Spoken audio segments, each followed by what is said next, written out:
Hello everybody, my name is Chandan Singh.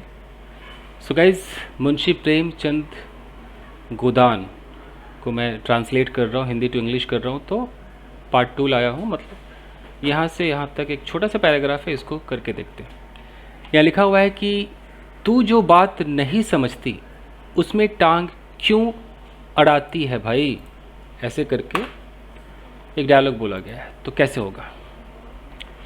तो हमें शुरुआत यहाँ से नहीं करना चाहिए, हमें करना चाहिए टांग क्यों अड़ाती है, क्वेश्चन से शुरुआत करनी चाहिए। तो वाई डू यू, इसको बोल्ड करते हैं थोड़ा सा।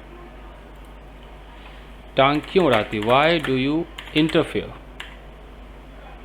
इंटरफेयर क्यों करती है, वाई डू यू इंटरफेयर। तू जो बात नहीं समझती, तो why do you interfere in. अब बात के लिए क्या करें, इन द थिंग कर देते हैं, इन द थिंग्स कर देते हैं, बहुत सारी चीज़ें। Why to interfere in the things, जो तू नहीं समझती है। अब जो मतलब यहाँ विच लगा सकते हैं, रिलेटिव प्रोनाउन, और हम नहीं भी लगा सकते, हम तो ऐसे भी कह सकते हैं कि जो तू नहीं समझती, which you don't understand, which you don't understand. और कई बार होता है कि विच की ज़रूरत नहीं पड़ती है, सीधा यू डोंट अंडरस्टैंड, क्या कर दिया, यू डोंट अंडरस्टैंड। ऐसा भी होता है, मतलब हम रिलेटिव प्रोनाउन को ओमिट कर सकते हैं, ओमिशन कहते हैं इसको। तो देख रहे हो, why do you interfere in the things which you don't understand, जो तुम नहीं समझते हो भाई उसमें क्यों टांगे रहते हो। चलिए, मेरी लाठी दे दो और अपना काम देख। अच्छा, मेरी लाठी दे दे और अपना काम देख, ये वाली फीलिंग है। तो कैसे बोलेंगे भाई, ये तो नॉर्मल है, मेरी लाठी दे दे, गिव मी माई स्टिक, स्टिक लाठी। और एक और लाठी की इंग्लिश होती है, इसको आप गूगल सर्च करना, बेटन। पर एक और आप सर्च करना, बेटन ही होना चाहिए लाठी का। चलिए, तो मेरी लाठी दे दे, गिव मी माई स्टिक, और अपना काम कर। एंड देखो, अपना काम कर ये भी कह सकते हैं, डू योर वर्क, और थोड़ा सा और कैसे भी कह सकते हैं, माइंड योर ओन बिजनेस, ये भी कह सकते हैं, माइंड योर ओन बिजनेस भी कह सकते हैं। ऐसे भी कह सकते हैं कि अपना काम कर, do your work, do your own work, ये हो सकता है। ठीक है, चलिए, ये इसी मिलते जुलते रहने का प्रसाद है कि अब तक जान बची हुई है, नहीं कहीं पता न लगता कि किधर गए। देख रहे हो टोन कैसा है, अब कैसे इसको बोलेंगे भाई। ये इसी मिलते जुलते रहने का प्रसाद है, प्रसाद है मतलब रिजल्ट है, प्रसाद मतलब क्या होता है, आउटकम है, रिजल्ट है। या ऐसा भी कह सकते हैं कि this is because of such meetings, मतलब ये इस तरह की मीटिंग्स की वजह से है। This is because of such meetings की जान बची हुई, दैट जान बची मतलब हम जिंदा हैं, दैट वी आर अलाइव, या जान बची हुई है दैट वी आर रिलैक्स्ड। जान बची मतलब क्या है, मतलब हम प्रॉब्लम में नहीं है, we are not in trouble. जान बची मतलब क्या होता है, ट्रबल में नहीं है। सोचिए, this is because of such meetings that we are not in trouble, that we are alive, ये हो सकता है। मुझे तो सही लग रहा है, आप देखिएगा एक बार। ये इसी मिलते जुलते रहने का प्रसाद है। प्रसाद मतलब तो वैसे होता है कि आउटकम, रिजल्ट, बट हम इस तर्ज से अगर बनाए कि this is because of such meetings, ये इसी मीटिंग्स की वजह से है, that we are not in trouble, कि हम ट्रबल में नहीं है। ये तो सही लग रहा है मुझे। क्या? अच्छा, कि प्रसाद है कि अब तक जान बची हुई है, नहीं कहीं पता न लगता कि किधर गए। अदरवाइज, यहीं पर जोड़ देते हैं, अदरवाइज नहीं, अदरवाइज कहीं पता न लगता किधर गए। कैसे होगा, कहीं पता न लगता किधर गए, पता न लगता। कैसे होगा जी?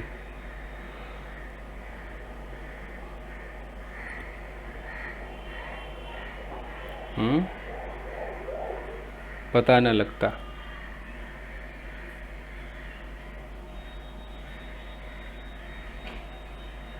मतलब कोई जान न पाता, पता न लगता, मतलब otherwise no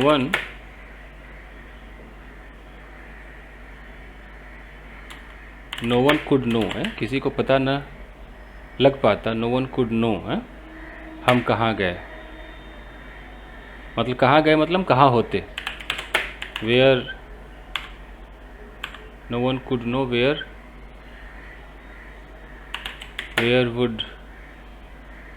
would we be, otherwise no one could know। लेकिन अगर मैं इस वेयर को कंजंक्शन बनाऊँ तो no one could know where we would be कर दो फिर तो, क्योंकि कंजंक्शन काम करेगा। क्या लग रहा है गाइस आपको? देख रहे हो, हिंदी की इंग्लिश करना उतना भी आसान नहीं है कि कुछ भी। अदरवाइज, नहीं तो कहीं पता न लगता, कहीं पता न लगता, no one could know where we would be. और आप लोग सोचिए ज़रा, और अगर इसे ऐसे कहा जाए, कहीं पता न लगता, ऐसे भी तो हो सकता है कि किसे पता हम कहाँ होते। ये सेंस अगर देखें, हु नोज़, तब भी तो ये होता ना, who knows where we would be now, कौन जाने कहाँ हम होते, नो वन कुड नो, ऐसा भी हो सकता है। ट्राई कीजिए कि और हु नोज़, किसे पता है हम कहाँ होते, who knows where we would be right now. चलिए, किधर गया? गांव में इतने आदमी तो हैं, किस पर बेदखली नहीं आई, किस पर कुर्की नहीं आई। ये है, गांव में इतने आदमी तो हैं, देयर आर